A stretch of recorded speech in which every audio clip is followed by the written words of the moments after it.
So for the Wisconsin residents, I'm doing the in cab. So the first thing I'm going to show the examiner is that you can safely start this truck. So that's the very first thing you're going to do. So what you want to do is you want to grab first your safety belt. And you'll mention to the examiner that your safety belt is not cut, torn, or frayed at all. It latches.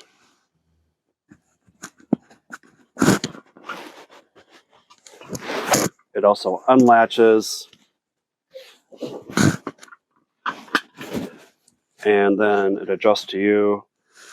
You'll mention that it's securely mounted in 3 locations, one down here to my right, and then also one up here by my head to my left, and then down here to my left down at the seat. There's no missing nuts or bolts. They're all securely mounted. And then you'll point to or kind of pull out and say, this is my parking brakes engaged, my trailer brakes engaged, and my truck is in neutral. And then you'll mention that you can start the truck.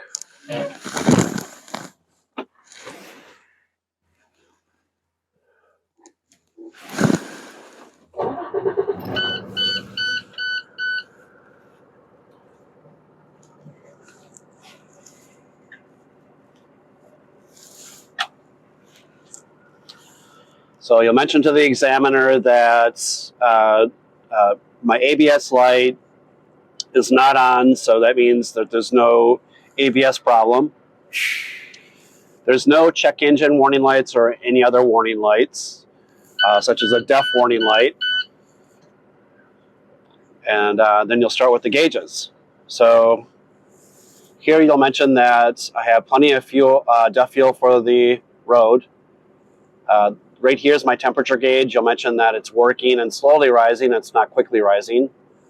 And then you'll mention the oil pressure gauge has oil pressure and it's holding. So it has to be at least above 5 at idle. So we got plenty of oil pressure. And then you'll mention that your voltmeter gauge is at 14 and charging. Right now you're got plenty of fuel for the roads. And then your gauges, your air gauges, your primary and secondary here, you're at about 117 and holding. They're actually rising. So you're well within the safe range between 90 and 120 PSI on both gauges. So then we'll talk about the glass here. You'll mention that the glass here in front of me is clean and clear. There's no cracks or chips. There's nothing blocking your view, such as illegal stickers at all. And then you'll mention that these mirrors right here and right here, they're clean and clear. They're adjusted to you. And you can see clearly alongside of the vehicle and behind the trailer there too as well. So they're adjusted properly. And then you'll mention that the mirrors here and the mirrors there and the mirrors here and here are also clean and clear. And they're adjusted to you. You can see clearly alongside of you and behind you. All right, and then we'll do, starting here at the steering wheel, we'll do the light indicators here. This is my left turn signal light. I can see it, it's working. And there's my right turn signal light. I can see it, it's working. These are my hazard lights. I can see them, they're working. And there's my high beam indicator light. I can see it, it's working. And then you'll mention that all your dash lights are working too. You can read all your gauges clearly. And then just so we don't forget, we got a 2 horns. We got a city horn. City horn works.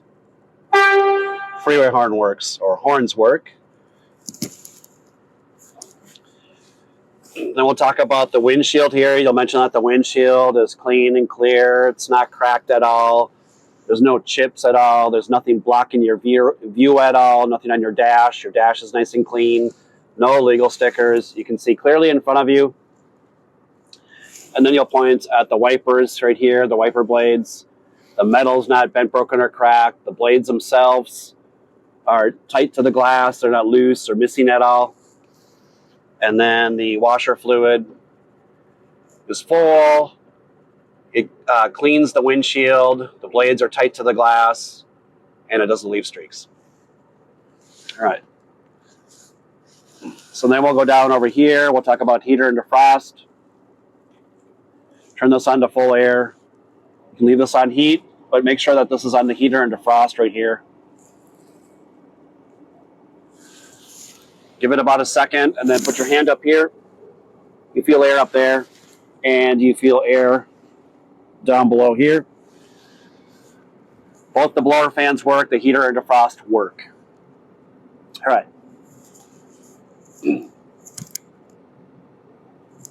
Now we're going to do the emergency equipment, or the stuff you bring along with you when you're out on the road. Right here, I have my spare fuses. None are used, none are missing, all are there. My reflective triangles are inside that red box. I would open up that box. There should be 3 of them. They're not broken or cracked at all. They are functioning, they work. I can fold them together into triangles, and also they're the proper color, which is amber and or red. So, and then I have my fire extinguisher right here behind the seat. It's attached to the seat here with that latch. That latch is not unlocked or loose at all. The tank itself is not cracked or leaking. The safety pin's in place. And also the needle's in the green zone, so it tells me it's fully charged.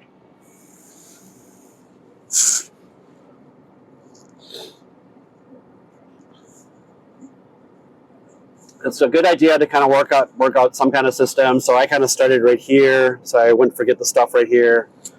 When I started the vehicle up, I talked about all the gauges and stuff up here.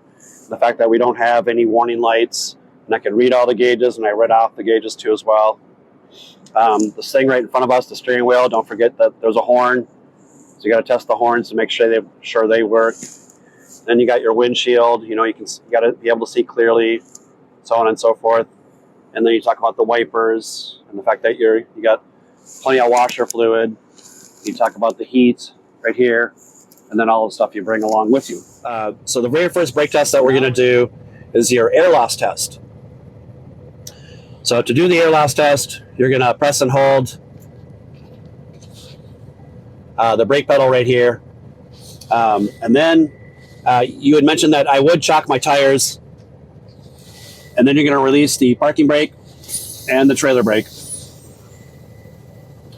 You're going to turn your vehicle off. In this instance, the key is straight up and down right here, and then back to the on position. And you're going to hold the service brake here for 1 minute. You'll explain to the examiner that I'm going to press and hold the brake pedal for 1 minute. My gauges here are at 90 psi. I shouldn't lose 4 psi in 1 minute. So you're going to hold it for the longest minute of your life.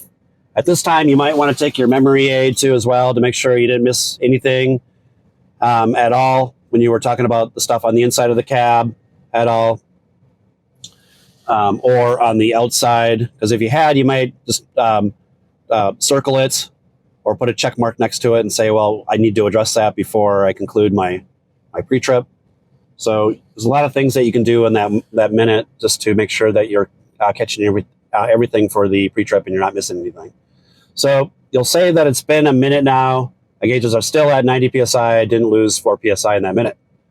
So now I'm going to do the low air alarm test. So when I do the low air alarm, so somewhere between 80 and 60 psi, I should hear and see my low air alarm. So you start pumping the brake pedal here.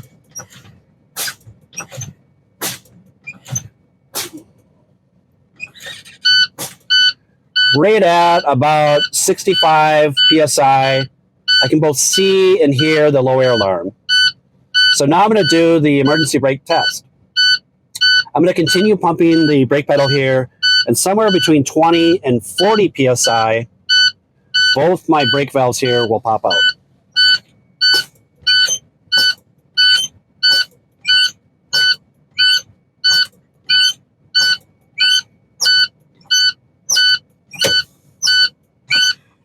Can you go in there and look at them right now? You can check them to make sure that they're both out. This one still looks like it has to come out yet.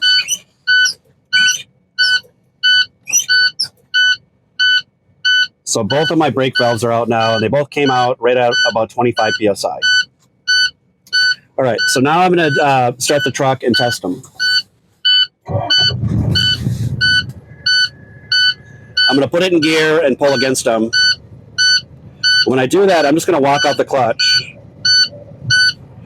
And then I'll mention that my emergency brakes hold. So now I'm going to build air back up to the safe operating range once more. Both these needles should be between 90 and 120 PSI.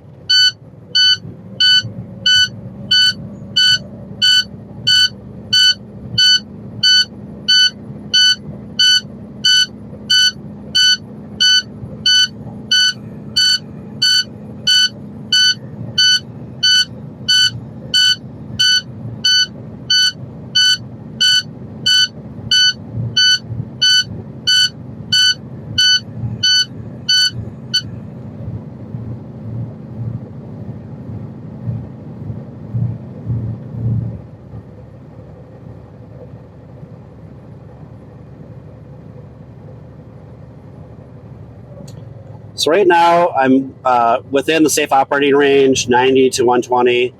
I'm going to go ahead and continue building air. And somewhere between 120 and 140 PSI, I should hear the governor cutoff switch kick in.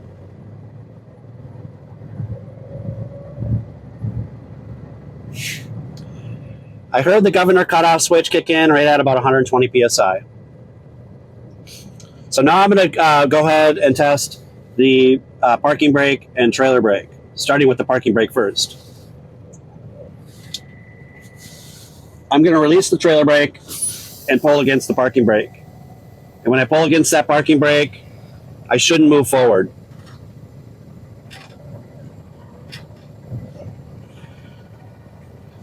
My truck didn't move forward. My parking brake holds. So now I'm going to do the trailer brake.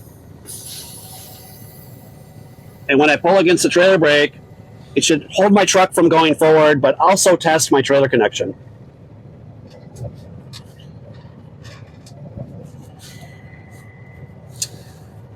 My trailer brake holds the truck, and also my trailer is securely connected. So now I'm going to do the service brake. I'm going to pull forward and press the service brake.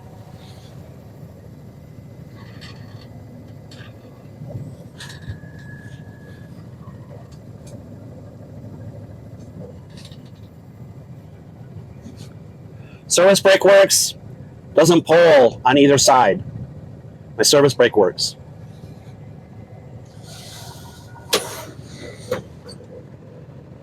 So that concludes everything here in the in cab.